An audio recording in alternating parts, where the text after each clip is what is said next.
गमकल्पतरोर गलितं फलम सुखमुखादमृत द्रव संयुतम पिबत भागवतं रसमालयं मुहुरहो रसिका भुवि भावुका।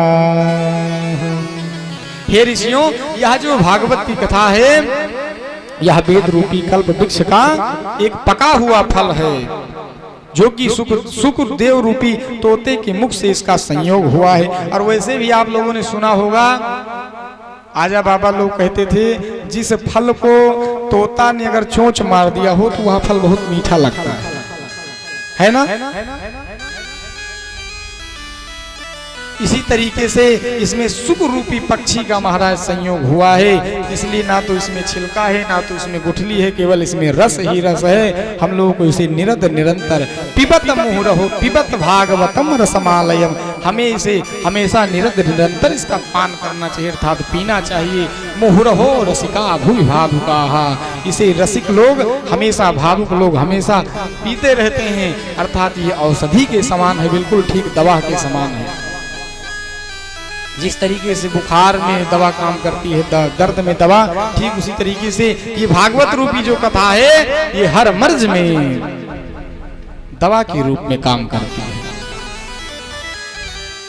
और यह कथा महाराज हर जगह संभव भी नहीं है, यह केवल मृत्यु लोक में ही सुनने को मिलती है। स्वर्गे सत्ये च कैलासे वैकुंठे नास्त्ययं रसः, स्वर्ग में सत्यलोक में कैलाश में वैकुंठ में यह कथा कहीं सुनाई नहीं जाती है। अतः पिबन्तु सद्भाग्या मामुञ्चत कहिचित्, यह कथा अगर कहीं है महाराज केवल इस मृत्यु लोक में है। हम यहीं पर जितना चाहे धर्म कर्म सब कुछ कर सकते हैं, वहां जाने के बाद तो फिर बस जैसे यहाँ जब पढ़ाई बच्चे लोग करते हैं, पढ़ाई कर लो जितना, पेपर में जाओ तब थोड़ी पढ़ने का मौका मिलेगा, तब तो बस लिखो लिखो लिखो, जो पढ़ा है आपने लिखना है। हम यहाँ जितना पढ़ लेंगे वहाँ जाकर के सब परीक्षा होगी, हम लोगों को लिखना पड़ेगा, हम लोगों ने किया क्या है हम लोगों को बताना पड़ेगा। कितनी मेहनत हम लोगों ने की है। जिस तरीके से हमको मान लीजिए दिल्ली जाना हो तो कुछ दिन पहले से तैयारी करनी पड़ती है, फला दिन हमको जाना है, ट्रेन है, बैग रखना है, किताबें रखनी है ना। जितनी दूर जाना हो उतनी लंबी तैयारी होनी चाहिए महाराज। और जब कहीं जल्दी जाना हो तब तो उसकी फटाफट तैयारी हो जाती है, पता ही नहीं चलता है। इसीलिए हम लोग भी थोड़ा लंबे चलना है, हम लोग की तैयारी जो है परिपूर्ण होनी चाहिए। हम लोग जितना ही भगवान का नाम जप लें, लिखा गया दारिद्र दुख ज्वरदाहितानां माया पिशाची परिमर्दितानां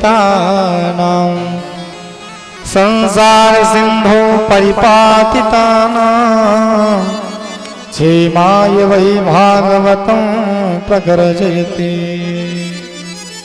दारिद्र दुख ज्वरदाहितानां, इस भगवान की कथा को श्रवण करने से दुख दंड दरिद्रता बुखार सब कुछ दूर हो जाता है। माया पिशाची परिमर्दिता नाम, भूत प्रेत पिशाच जितने सब दूर हो जाते हैं।